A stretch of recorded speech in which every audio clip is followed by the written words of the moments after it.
क्या आप जानते हो, एक आदमी था जो रोज आग के साथ काम करता था, लेकिन उसे ये नहीं पता था कि असली आग उसकी भट्टी में नहीं, उसके अंदर जल रही है। वो लोहार था, ताकतवर, हुनरमंद, लेकिन उसका गुस्सा इतना भयानक था कि उसका अपना बेटा उससे डरता था। उसकी पत्नी उससे बात करने से पहले कांपती थी। उसे लगता था लोग उसका सम्मान नहीं करते, लेकिन सच ये था, उसका गुस्सा ही उसकी इज्जत जला रहा था।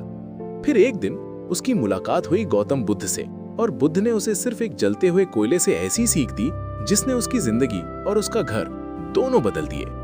आखिर बुद्ध ने ऐसा क्या कहा जिससे आग में जीने वाला आदमी शांति का प्रतीक बन गया? यही है आज की कहानी। अंत तक जरूर सुनना, क्योंकि इसमें छुपी सीख शायद आपकी जिंदगी भी बदल दे। आज सोमवार है और सोमवार का गौतम बुद्ध का विचार है, क्रोध दूसरों की गलती की सजा खुद को देने जैसा है। अब इसी विचार से शुरू होती है एक गांव की कहानी।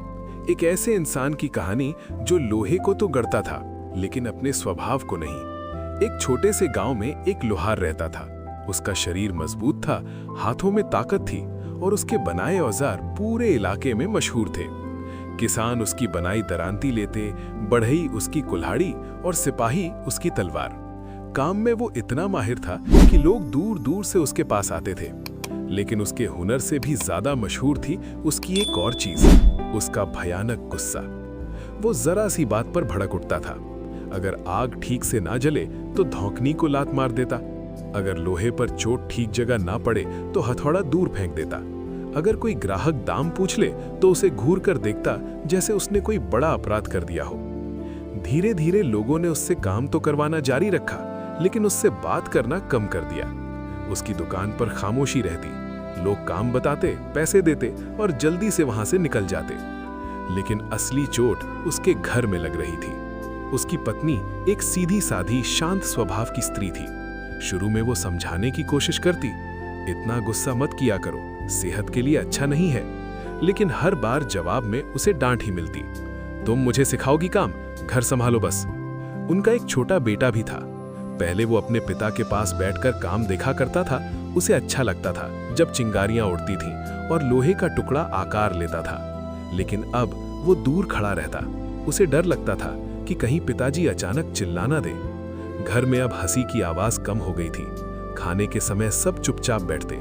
पत्नी धीरे से रोटी परोसती, बेटा सिर झुकाकर खाता और लोहार किसी छोटी सी बात पर फिर भड़क उठता, नमक ज्यादा है, रोटी ठंडी है, पानी देर से क्यों दिया। उसे लगता था कि दुनिया उसकी इज्जत नहीं करती, जबकि सच ये था कि उसका गुस्सा ही सबको उससे दूर कर रहा था। एक दिन दोपहर में उसका बेटा खेलते खेलते उसकी दुकान के पास आ गया।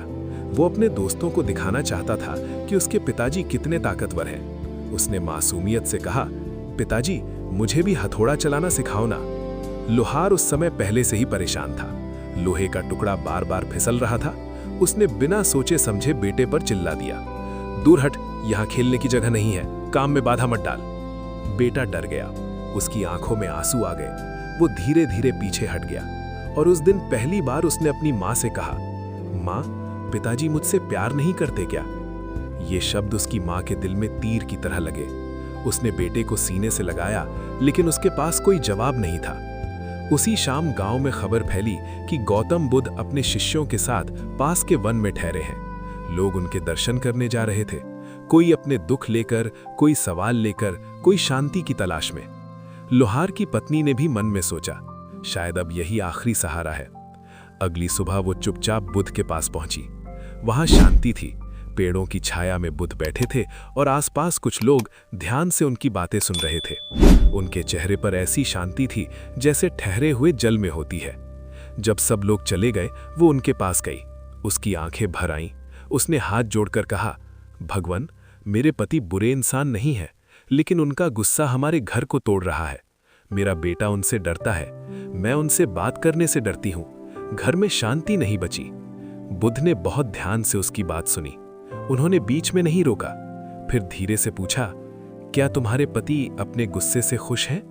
वो बोली, नहीं भगवान, गुस्सा करने के बाद वे खुद भी बेचैन हो जाते हैं, लेकिन उन्हें समझ नहीं आता कि खुद को कैसे रोके। बुद्ध ने हल्की मुस्कान के साथ कहा, उन्हें कल सुबह मेरे पास भेज देना। अगले दिन पत्नी ने डरते डरते लोहार से कहा, गांव में जो संत आए हैं, लोग कहते हैं वे बहुत ज्ञानी हैं, एक बार उनसे मिल लो। पहले तो लोहार चिढ़ गया, मेरे पास फालतू काम नहीं है। लेकिन न जाने क्यों उस दिन भी उसके भीतर एक अजीब बेचैनी थी। उसने सोचा, चलो देख ही लेते हैं, आखिर ये संत मुझे क्या सिखाएंगे। वो भारी कदमों से बुद्ध के पास पहुंचा और उसके चेहरे पर वही कठोरता थी। उसने बिना झुके कहा, सुना है तुम लोगों की परेशानियां दूर करते हो। मेरा गुस्सा सबको परेशान करता है, अगर कोई उपाय है तो बताओ। बुद्ध ने उसे ध्यान से देखा। उस नजर में न डर था न तिरस्कार, बस समझ थी। उन्होंने पास जल रही अग्नि से एक छोटा सा जलता हुआ कोयला लकड़ी से निकालकर जमीन पर रखा और कहा, इसे अपने हाथ में उठा लो। लोहार चौंका, ये तो जल रहा है, मेरा हाथ जल जाएगा। बुद्ध ने शांत स्वर में कहा, लेकिन तुम तो इसे किसी पर फेंकना चाहते हो ना। लोहार चुप हो गया। बुद्ध बोले, क्रोध भी ऐसा ही जलता हुआ कोयला है। तुम सोचते हो इसे किसी और पर फेंकोगे, लेकिन जब तक तुम इसे पकड़े रहते हो, सबसे पहले तुम खुद जलते हो। ये शब्द सीधे उसके दिल में उतर गए। उसे अपने जले हुए हाथ नहीं, बल्कि अपने घर का माहौल याद आया। बेटे की डरी हुई आंखें, पत्नी की चुप्पी। पहली बार उसके चेहरे की कठोरता ढीली पड़ी। बुद्ध आगे बोले, तुम लोहे को आग में गर्म करके आकार देते हो, लेकिन याद रखो, आग जरूरत से ज्यादा हो जाए तो लोहा पिघलकर बेकार हो जाता है। वैसे ही थोड़ा सा क्रोध अन्याय के खिलाफ खड़े होने की ताकत देता है, लेकिन ज्यादा क्रोध इंसान के रिश्तों को पिघला देता है। लोहार की आंखें भर आईं। उसने धीमे से पूछा, भगवान, क्या मैं बदल सकता हूं? बुद्ध ने कहा, हर वो इंसान बदल सकता है जिसे अपनी गलती दिखने लगे। वो उस दिन घर लौटा तो उसके कदम पहले जैसे भारी नहीं थे। उसने दरवाजे पर खड़े अपने बेटे को देखा। बेटा उसे देखकर अंदर भागने लगा, लेकिन इस बार लोहार ने उसे आवाज दी, रुको बेटा। उसकी आवाज में पहली बार नरमी थी। बेटा मुड़ा, डर अभी भी था। लोहार उसके पास बैठ गया, उसके सिर पर हाथ रखा और बोला, मुझे माफ कर दो, मैं तुम्हें डराना नहीं चाहता था। उसकी पत्नी दरवाजे पर खड़ी सब देख रही थी। उसकी आंखों से आंसू बह रहे थे, लेकिन इस बार दर्द के नहीं, राहत के। बदलाव एक दिन में पूरा नहीं हुआ। लोहार को कई बार गुस्सा आता, लेकिन अब हर बार उसे जलते हुए कोयले की बात याद आ जाती। वो गहरी सांस लेता, चुप हो जाता, बाहर चला जाता, लेकिन चिल्लाता नहीं। धीरे धीरे घर में हंसी लौट आई। बेटा फिर से उसकी दुकान पर बैठने लगा। पत्नी बिना डर के बात करने लगी। गांव वालों ने भी महसूस किया, लोहार बदल रहा है। और एक दिन जब किसी ने उससे पूछा कि तुम्हें ये शांति कैसे मिली, तो वो मुस्कुराकर बोला, पहले मैं सोचता था मेरा गुस्सा दूसरों को सजा देता है, फिर समझ आया वो तो हर दिन मुझे ही जला रहा था। बीत चुका था, लेकिन बुद्ध के शब्द लोहार के मन में अब भी गूंज रहे थे। क्रोध जलता हुआ कोयला है। पहले दिन घर लौटते समय उसके मन में पछतावा था, नरमी थी और बदलने की सच्ची इच्छा भी। लेकिन आदतें इतनी आसानी से नहीं जाती। अगली सुबह जब वो भट्टी के सामने खड़ा हुआ, सब कुछ सामान्य था। आग जल रही थी, धौंकनी चल रही थी, लोहा लाल हो रहा था। उसका बेटा दूर बैठकर चुपचाप उसे देख रहा था। पहले की तरह पास आने की हिम्मत नहीं हुई, लेकिन उसकी आंखों में डर थोड़ा कम था। लोहार ने देखा और इस बार उसने उसे डांटा नहीं, बस हल्का सा सिर हिलाया, जैसे कह रहा हो, ठीक है, बैठो। पत्नी ने दूर से यह दृश्य देखा तो उसके चेहरे पर उम्मीद की हल्की सी रोशनी आई। लेकिन बदलाव की राह आसान नहीं होती। दोपहर के समय किसान अपनी दरांती लेने आया। उसने औजार उठाया, घुमाकर देखा और बोला, धार थोड़ी कम लग रही है, जरा और तेज कर देते। पहले वाला लोहार होता तो यही बात सुनकर फट पड़ता, तुम मुझे सिखाओगे काम। और सच कहें तो गुस्सा उसके भीतर बिजली की तरह उठा भी। उसकी मुट्ठी कस गई, जबड़ा भींच गया, आवाज गले तक आ गई। लेकिन तभी जैसे समय एक पल को ठहर गया। उसे बुद्ध का चेहरा याद आया, जमीन पर रखा जलता हुआ कोयला याद आया और अपना ही जवाब, मेरा हाथ जल जाएगा। उसने गहरी सांस ली, हथौड़ा नीचे रखा, धीरे से बोला, ठीक है, बैठ जाओ, अभी तेज कर देता हूं। किसान चौंक गया। उसे यकीन ही नहीं हुआ कि ये वही लोहार है। लेकिन हर बार वो खुद को रोक नहीं पाया। शाम को जब काम ज्यादा हो गया, शरीर थक गया और एक लोहे की छड़ बार बार टेढ़ी बन रही थी, उसका धैर्य टूट गया। उसने जोर से हथौड़ा पटका, चिंगारियां उड़ी और उसके मुंह से गुस्से में शब्द निकल ही गए, कुछ भी ठीक नहीं होता आज। बेटा सहम गया, पत्नी रुक गई। कुछ पल के लिए फिर वही पुराना डर घर में लौट आया, लेकिन इस बार एक फर्क था। गुस्सा निकलते ही लोहार खुद चुप हो गया। उसने देखा बेटा पीछे हट चुका है, पत्नी की आंखें फिर झुक गई हैं और उसी क्षण उसे अपने अंदर जलन महसूस हुई, जैसे सच में उसने कोई कोयला पकड़ लिया हो। वो धीरे धीरे उनके पास गया। पहले उसने बेटे की तरफ देखा। डर गए क्या? बेटे ने कुछ नहीं कहा, बस हल्का सा सिर हिलाया। लोहार की आवाज भर्रा आ गई, मैं कोशिश कर रहा हूं, सच में कर रहा हूं, लेकिन कभी कभी हार जाता हूं। पत्नी ने पहली बार उसके इस रूप को देखा, एक गुस्सैल आदमी नहीं, एक संघर्ष करता हुआ इंसान। उस रात वो देर तक सो नहीं पाया। बाहर चांदनी थी, लेकिन उसके भीतर विचारों का तूफान था। उसने सोचा, मैं लोहे को बार बार गर्म करता हूं, पीटता हूं, आकार देता हूं, तो क्या मेरा मन एक दिन में बदल जाएगा? नहीं, उसे भी बार बार संभालना पड़ेगा। अगले दिन वो फिर बुद्ध के पास गया। इस बार उसके कदम भारी नहीं थे, बल्कि सच्चाई से भरे थे। उसने बैठकर कहा, भगवान, मैं कोशिश करता हूं पर गुस्सा फिर आ जाता है, क्या मैं कभी पूरी तरह बदल पाऊंगा? बुद्ध मुस्कुराए, जब बच्चा चलना सीखता है तो क्या वो गिरता नहीं? लोहार ने धीरे से कहा, गिरता है, तो क्या गिरने पर वो चलना छोड़ देता है? नहीं। बुद्ध बोले, तुम सालों से गुस्से को अपना स्वभाव बनाते आए हो, अब तुम शांति सीख रहे हो, गिरोगे भी, लेकिन हर बार गिरकर अगर संभल जाओ तो वही अभ्यास तुम्हें बदल देगा। फिर बुद्ध ने पास रखे पानी के एक पात्र की ओर इशारा किया। उसमें मिट्टी घुली हुई थी, पानी गंदला था। उन्होंने पात्र को हिलाया और पूछा, क्या अब इसमें अपना चेहरा साफ दिखेगा? लोहार बोला, नहीं। बुद्ध बोले, पात्र को जमीन पर रख दिया। कुछ देर बाद मिट्टी नीचे बैठ गई, पानी साफ होने लगा। अब दिख रहा है? बुद्ध बोले, मन भी ऐसा ही है, जब गुस्सा हिलता है सब गंदला हो जाता है। अगर तुम तुरंत प्रतिक्रिया ना दो, बस थोड़ी देर रुक जाओ, तो गुस्सा खुद बैठने लगता है और मन साफ हो जाता है। ये बात लोहार के दिल में उतर गई। उस दिन के बाद उसने एक नया अभ्यास शुरू किया। जब भी गुस्सा आता, वो तुरंत बोलने के बजाय 3 गहरी सांसें लेता, हथौड़ा नीचे रख देता और पानी पीकर लौटता। गांव वालों ने बदलाव देखना शुरू किया। अब उसकी दुकान से सिर्फ हथौड़े की आवाज आती, चिल्लाने की नहीं। उसका बेटा फिर से पास बैठकर काम देखने लगा। कभी कभी लोहार खुद उसे समझाता, देखो ऐसे चोट लगाते हैं, धीरे, सही जगह पर। और एक दिन पत्नी ने मुस्कुराकर कहा, आज घर पहले जैसा लग रहा है। लोहार ने जवाब दिया, नहीं, पहले जैसा नहीं। पहले मैं अंधेरे में था और मुझे पता ही नहीं था।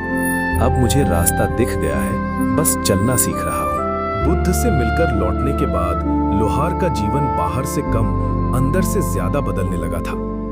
अब उसकी सबसे बड़ी लड़ाई किसी और से नहीं, खुद से थी। पहले उसका गुस्सा अचानक ज्वालामुखी की तरह फूटता था।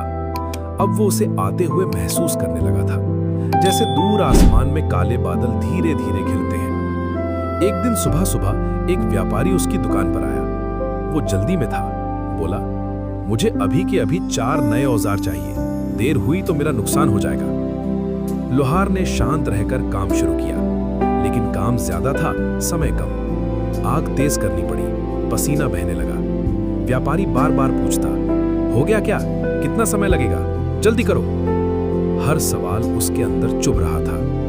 पुराना लोहार होता तो अब तक गरज चुका होता। उसके हाथों की पकड़ कसने लगी, सांस तेज हो गई, माथे पर नसें उभर आई। तभी उसे बुद्ध की बात याद आई, जब पानी हिलता है चेहरा नहीं दिखता। उसने हथौड़ा नीचे रखा, आंखें बंद की, 1, 2, 3 गहरी सांसें ली। व्यापारी चिढ़कर बोला, सो क्यों रहे हो? काम करो। लोहार ने धीरे से आंखें खोली। इस बार उसकी आवाज भारी थी, लेकिन शांत। काम ठीक से होगा तभी काम आएगा, थोड़ा धैर्य रखो। व्यापारी पहली बार चुप हो गया।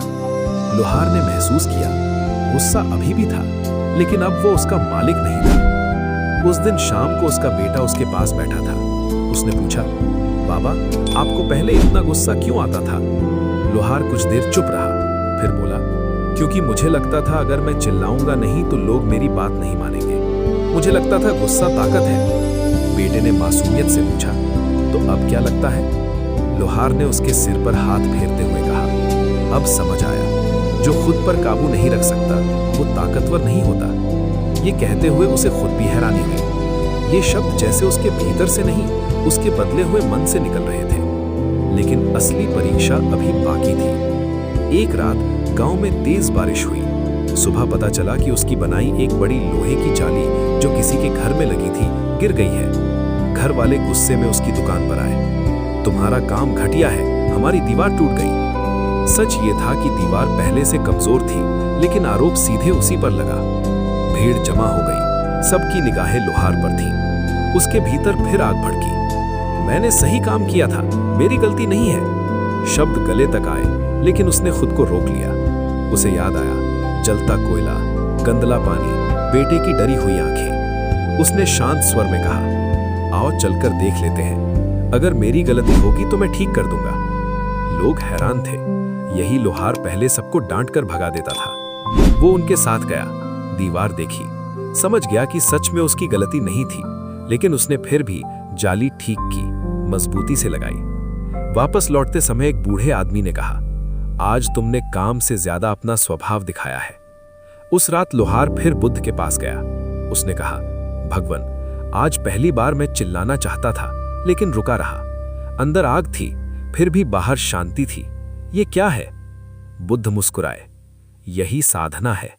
पहले क्रोध तुम्हें चलाता था, अब तुम क्रोध को आते जाते देख पा रहे हो। जब तुम भावना को मैं समझना छोड़ देते हो, तभी तुम उसके मालिक बनते हो।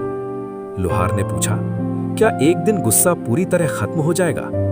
बुद्ध ने उत्तर दिया, गुस्सा खत्म करना लक्ष्य नहीं है, उसे समझना लक्ष्य है। जब समझ आ जाती है, गुस्सा खुद कमजोर पड़ जाता है। लोहार देर तक वहीं बैठा रहा। जंगल में हवा चल रही थी। पत्तों की सरसराहट में उसे एक अजीब शांति महसूस हुई। उसे लगा जैसे उसके भीतर भी कुछ बैठ गया है, जैसे गंदले पानी की मिट्टी नीचे जम गई हो। घर लौटते समय उसने आसमान की ओर देखा। बादल थे, लेकिन तूफान नहीं। उसे समझ आ गया था, शांति का मतलब ये नहीं कि जीवन में परेशानी नहीं होगी। शांति का मतलब है, परेशानी के बीच भी तुम खुद को नहीं खोओगे।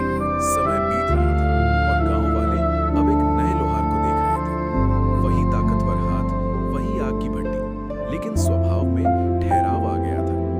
लोग अब उसकी दुकान पर रुककर बात भी करने लगे थे, लेकिन अंदर की साधना अभी जारी थी।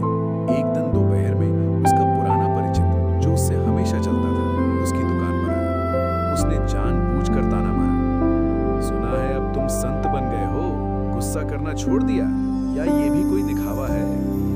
पास बैठे लोगों ने चुपचाप उसकी ओर देखा। सब जानते थे, ये वही आदमी है जो पहले ऐसे तानों पर फट पड़ता था। लोहार के भीतर हल्की चुभन हुई। अहंकार ने सिर उठाया, जैसे जवाब देना चाहिए सबके सामने। लेकिन उसी पल उसे बुद्ध का एक और वचन याद आया, जो उपहार तुम स्वीकार नहीं करते, वो देने वाले के पास ही रह जाता है। उसने शांत स्वर में कहा, अगर तुम्हें ऐसा लगता है तो शायद मैं अभी सीख ही रहा हूं। वो आदमी हंसकर चला गया। भीड़ में बैठे एक बुजुर्ग ने कहा,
आज मैंने खुद से छोटी कील बनाई। लोहार घुटनों के बल बैठ गया। उसने कील को हाथ में लिया, मुस्कुराया। बहुत बढ़िया, लेकिन अगली बार थोड़ा धैर्य से चोट लगाना। जल्दी करोगे तो टेढ़ी हो जाएगी। फिर खुद ही रुक गया और मुस्कुरा कर बोला, ये बात मैं खुद को भी कह रहा हूं। पत्नी दरवाजे से ये दृश्य देख रही थी। उसने धीरे से मन ही मन कहा, धन्यवाद। अब उस घर में पहले जैसा डर नहीं था। वहां आवाजें थी, बातचीत थी और सबसे बड़ी बात सम्मान था। लोहार अब समझ चुका था, ताकत आवाज ऊंची करने में नहीं, दिल बड़ा करने में है। गांव में अब लोग अक्सर कहते थे, लोहार बदल गया है, लेकिन सच ये था, लोहार सिर्फ बदला नहीं था, वो जागा था। उसके भीतर अब भी भावनाएं उठती थीं, थकान, चिंता, परेशानी, लेकिन अब वे उसे बहाकर नहीं ले जाती थीं। वो उन्हें देखता था, समझता था और फिर सही प्रतिक्रिया चुनता था। एक दिन सुबह उसका बेटा उसके पास बैठा लोहे को आकार लेते हुए देख रहा था। चिंगारियां उड़ रही थीं, हथौड़े की लयबद्ध आवाज हवा में गूंज रही थी। बेटा बोला, बाबा, आपको कैसे पता चलता है कि कब जोर से मारना है और कब हल्का? लोहार मुस्कुराया, अगर हर चोट जोर से मारूंगा तो लोहा फट जाएगा, अगर बहुत हल्का मारूंगा तो आकार नहीं बनेगा। सही समय पर सही चोट ही काम करती है। बेटा बोला, क्या गुस्सा भी ऐसा ही है? लोहार कुछ पल चुप रहा, फिर बोला, गुस्सा चोट नहीं, आग है। अगर आग को संभाल कर रखो तो खाना बनता है, अगर आग फैल जाए तो घर जल जाता है। उसकी पत्नी दरवाजे से सुन रही थी। उसे लगा जैसे उसका पति अब सिर्फ लोहे का कारीगर नहीं रहा, जीवन का कारीगर बन गया है। लेकिन जीवन हमेशा परीक्षा लेता है। एक शाम गांव में दो परिवारों के बीच झगड़ा हो गया। बात बढ़ते बढ़ते हाथापाई तक पहुंच गई। लोग इकट्ठा हो गए, आवाजें ऊंची हो रही थीं। कोई किसी की सुनने को तैयार नहीं था। किसी ने कहा, लोहार को बुलाओ, पहले जैसा होता तो वो भी चिल्लाता, पर अब समझदार है। लोहार वहां पहुंचा। पहले के दिनों में होता तो शायद वो भी किसी एक का पक्ष लेकर आग में घी डाल देता, लेकिन आज वो बीच में खड़ा हुआ और जोर से नहीं, स्पष्ट आवाज में बोला, अगर सब एक साथ चिल्लाओगे तो सच की आवाज दब जाएगी। लोग थोड़े शांत हुए। उसने दोनों पक्षों को अलग किया, एक एक से अलग बात की। धीरे धीरे समझ आया, झगड़ा छोटी सी गलतफहमी से शुरू हुआ था। जब मामला शांत हो गया, एक बूढ़ी औरत ने कहा, पहले तुम्हारे घर से शोर आता था, आज तुम्हारी वजह से गांव में शांति आई है। उस रात लोहार बुद्ध के पास गया, लेकिन इस बार शिकायत लेकर नहीं, कृतज्ञता लेकर। उसने झुककर कहा, भगवान, आपने मुझे गुस्सा छोड़ना नहीं सिखाया, आपने मुझे खुद को देखना सिखाया। बुद्ध ने पूछा, अब तुम्हें क्रोध से डर लगता है? लोहार ने मुस्कुराकर कहा, नहीं, अब जब वो आता है मैं उसे पहचान लेता हूँ। वो मेहमान की तरह आता है और मैं उसे बैठने की जगह नहीं देता। बुद्ध ने कहा, याद रखो, जिसने खुद को जीत लिया उसे दुनिया हराने की कोशिश भी नहीं करती। समय बीतता गया। लोहार का बेटा बड़ा होने लगा। एक दिन उसने पूछा, बाबा, लोग कहते हैं आप पहले बहुत गुस्सा करते थे, क्या वो सच है? लोहार ने गहरी सांस ली। हाँ बेटा, मैं पहले आग था। मुझे लगता था ताकत का मतलब है लोग मुझसे डरें, लेकिन असली ताकत तब आई जब मैंने सीखा कि लोग मुझसे डरे नहीं, मुझ पर भरोसा करें। बेटे ने पूछा, आपको बदलने में सबसे ज्यादा मदद किसने की? लोहार ने आसमान की ओर देखा। एक संत ने रास्ता दिखाया, लेकिन चलना मुझे खुद पड़ा। हर बार जब गुस्सा आया और मैंने उसे रोका, वही कदम मुझे बदलता गया। उसने बेटे के हाथ में हथौड़ा दिया और कहा, लोहे पर चोट करने से पहले मन पर चोट मत करना। औजार टूट जाए तो नया बन सकता है, रिश्ते टूट जाएं तो निशान रह जाते हैं। सालों बाद जब लोग उस लोहार को याद करते तो उसके औजारों से ज्यादा उसकी शांति की मिसाल देते। कहते, वो आदमी जिसने आग के बीच काम किया, लेकिन अपने दिल में पानी की ठंडक रखी। पूरी कहानी की अंतिम सीख, क्रोध स्वाभाविक है, लेकिन क्रोध के साथ बह जाना स्वाभाविक नहीं, अभ्यास है। जैसे लोहे को बार बार आग और चोट से आकार मिलता है, वैसे ही इंसान को हर परिस्थिति में धैर्य चुनकर आकार मिलता है। जो दूसरों को हराता है वो शक्तिशाली हो सकता है, लेकिन जो अपने क्रोध को जीत ले वही सच में विजेता है।